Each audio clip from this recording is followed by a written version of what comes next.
Selamat pagi bagi para pendengar sekalian. Assalamualaikum warahmatullahi wabarakatuh.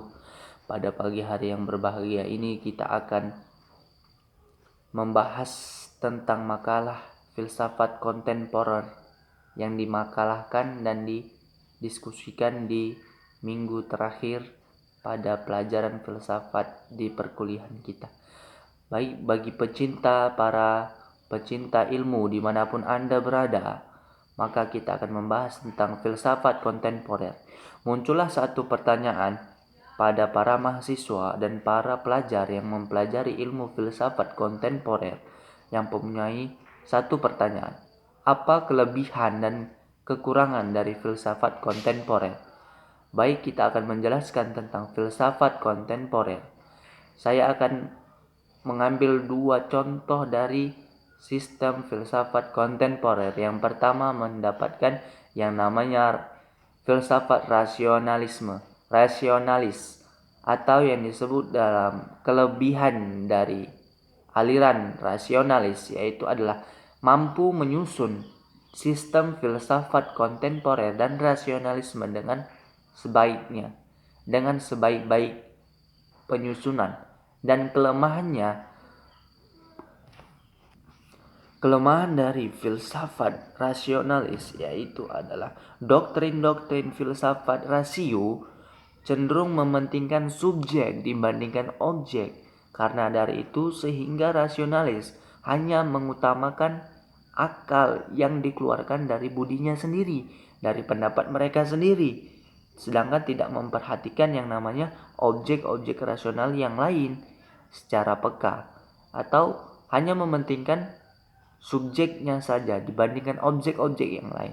Sedangkan unsur-unsur kapitalis cara memahami objek di luar dari cakupan rasionalis, sehingga titik kelemahan tersebut mengundang kritik tajam dari para pemikir filsafat rasionalis yang lain, karena mereka tidak hanya mengundang permusuhan sekaligus memulai permusuhan baru dengan sesama pemikir filsafat yang kurang setuju dengan sistem filosofis yang subjektif tersebut. Sedangkan yang kedua, empirisme atau empirisme, yaitu mempunyai kelebihan.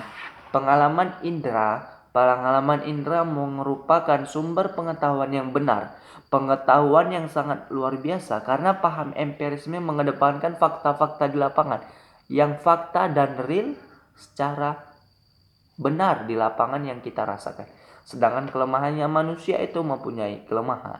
Sedangkan dalam penglihatan, dalam pendengaran, dalam pengucapan dan merasakan itu memiliki batas-batas tertentu. Sedangkan indera itu menipu dan objek yang menipu, karena semua objek itu menipu dan hanya ada beberapa saja yang benar.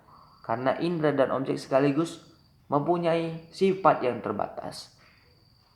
Karena dari dua golongan ini mempunyai kelemahan dan kekurangan masing-masing. Di rasionalisme tidak memandang apa yang itu subjektif, karena para filosof subjektif sangat tidak setuju dengan pemikiran objek-objek yang objektif saja, subjektif. Yang para objektif itu mendukung filsafat rasionalis, hanya yang keluar dari pendapat mereka. Inilah salah satu kelemahannya, tidak memperhatikan golongan filsafat subjektif secara peka. Sedangkan kelebihannya mampu menyusun sistem struktur kefilsafatan yang berasal dari manusia secara struktural. Mungkin dari saya itu dapat bermanfaat. Yang salah dari saya sendiri, yang benar hanya dari Allah. Al-afwa minkum ila jamil khatayat. Wabillahi taufiq wal hidayah wa ridha wal hinayah.